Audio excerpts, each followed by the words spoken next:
विद्यालय के complete study solution में आप सबका स्वागत है। आज हमारा भौतिकी का पहला दिन है, तो आज हम लोग भौतिकी के परिचय के बारे में जानेंगे। तो चलिए शुरू करते हैं।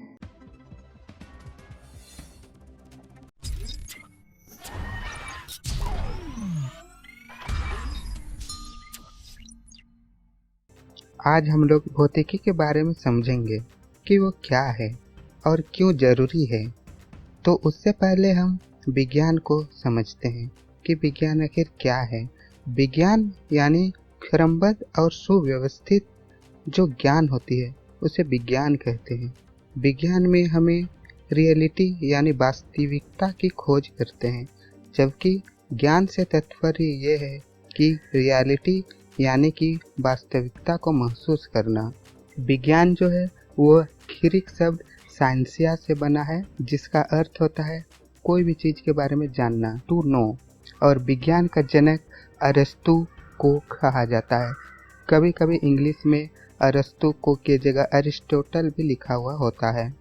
विज्ञान की 3 महत्वपूर्ण शाखाएं हैं।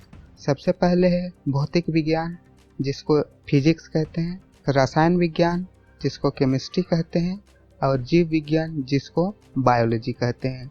भौतिक विज्ञान में हम लोग द्रव्य एवं ऊर्जा के बारे में पढ़ते हैं और उस पर जो परस्पर क्रियाएं होती है इन चीज़ों के बारे में हम लोग जानते हैं। जबकि रसायन विज्ञान में हम लोग अणु, परमाणुओं, केमिकल्स, उनके बीच होने वाली क्रियाओं आदि के बारे में पढ़ते हैं। रसायन विज्ञान में हम लोग को चीज़ों के परिमाण के बारे में पता चलता है। और वहीं जीव विज्ञान जो है, जीव विज्ञान में हम लोग लिविंग थिंग्स यानी कि सजीव वस्तुओं के बारे में पढ़ते हैं। तो यहाँ पर भौतिक विज्ञान को लेकर चलते हैं।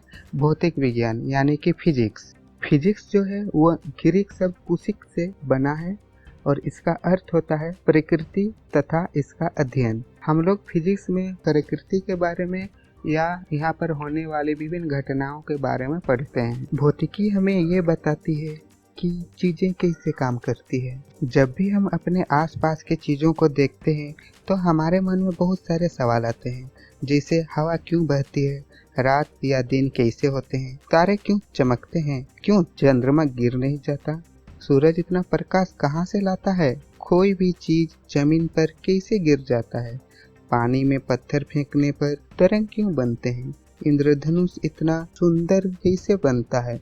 ऐसे बहुत सारे सवाल हमारे मन में आते हैं, पर इन चीज़ों को हम भौतिकी के माध्यम से आसानी से समझ सकते हैं। हम लोगों ने इन चीज़ों को समझने के लिए नंबर बनाए, इक्वेशन बनाए तथा बहुत सारे डिवाइस भी बनाए, ताकि हम लोग भौतिकी को और भी अच्छी तरह से समझ सकें, उनके और भी करीब हो सकें। फिजिक्स यानी कि भौतिकी हमें बताता है कि चीज़ें कैसे काम करती है। फिजिक्स हमें मदद करता है प्रकृति और ब्रह्मांड की अवधारणाओं को समझने में।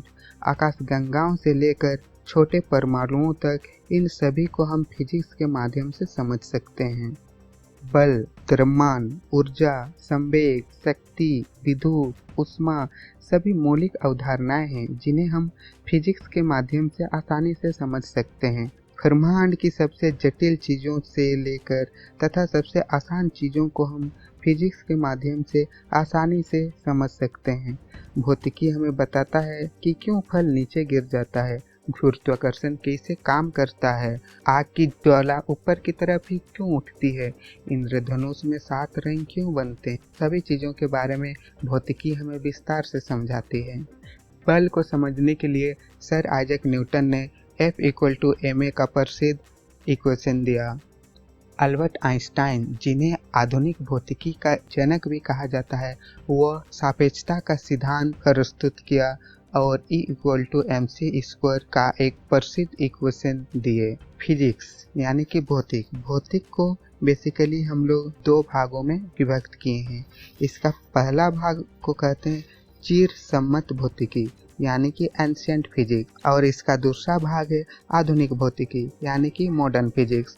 एंशिएंट फिजिक्स को हम लोग 1900 ईस्वी से पहले पढ़ते थे, और जबकि 1900 ईस्वी के बाद जब से 1905 ईस्वी में अल्बर्ट आइंस्टाइन ने एक प्रसिद्ध इक्वेशन E=mc² दिया, यानी कि सापेक्षता के सिद्धांत को प्रतिपादित किया, तब से हम लोग मॉडर्न फिजिक्स यानी कि आधुनिक भौतिकी ही पढ़ते हैं।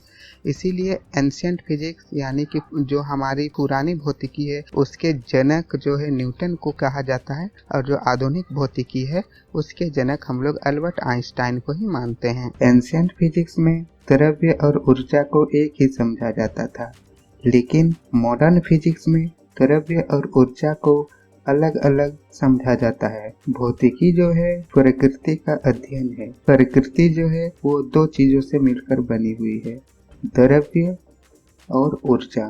द्रव्य वो होते हैं जो स्थान घेरते हैं, जिसको हम लोग देख सकते हैं और जिसका कुछ न कुछ भार होता है, जबकि ऊर्जा वो होते हैं जो कि स्थान नहीं घेरती, इसको हम लोग देख भी नहीं सकते और ये भारहीन होते हैं। तो हम लोग जो हैं चिर सम्मत भौतिकी और आधुनिक भौतिकी के सभी विषयों का अध्ययन करेंगे। एंशियंट फिजिक्स को 4 भागों में बांटा गया है। यांत्रिकी के अंदर में हम लोग मात्रक, गति, कार्य ऊर्जा एवं शक्ति, गुरुत्वाकर्षण, दाब, प्लावन, पृष्ठ तनाव, संयंत्र, प्रत्यस्था, सरल आवर्त गति, तरंग, ध्वनि तरंग, इन चीजों के बारे में अध्ययन करेंगे। इसके बाद दूसरा नंबर में आता है स्थिर विद्युत। स्थिर विद्युत में हम लोग स्थिर विद्युत, विद्युत धारा, चुंबक तत्व आदि के बारे में अध्ययन करेंगे। इसके बाद आता है प्रकाशिकी। प्रकाशिकी में हम लोग प्रकाश का परावर्तन, अपवर्तन, गोलीय दर्पण, लेंस, मानव नेत्र आदि के बारे में अध्ययन करेंगे। इसके बाद आता है ऊष्मागतिकी। ऊष्मागतिकी में हम लोग ऊष्मा के बारे में अध्ययन करेंगे। अब मॉडर्न फिजिक्स का बात किया जाए तो मॉडर्न फिजिक्स के अंदर में हम लोग नाभिक के विखंडन तथा संलयन, परमाणु भौतिकी, रेडियो सक्रियता, ब्रह्मांड, इन चीजों के बारे में अध्ययन करेंगे। इसके अंदर में ही हम लोग इलेक्ट्रॉनिकी के बारे में भी अध्ययन करेंगे। तो ये रहा हमारा आज का भौतिकी के बारे में परिचय। कल फिर हम लोग मिलते हैं एक नए अध्याय के साथ, और वो अध्याय है मात्रक। तब तक के लिए धन्यवाद।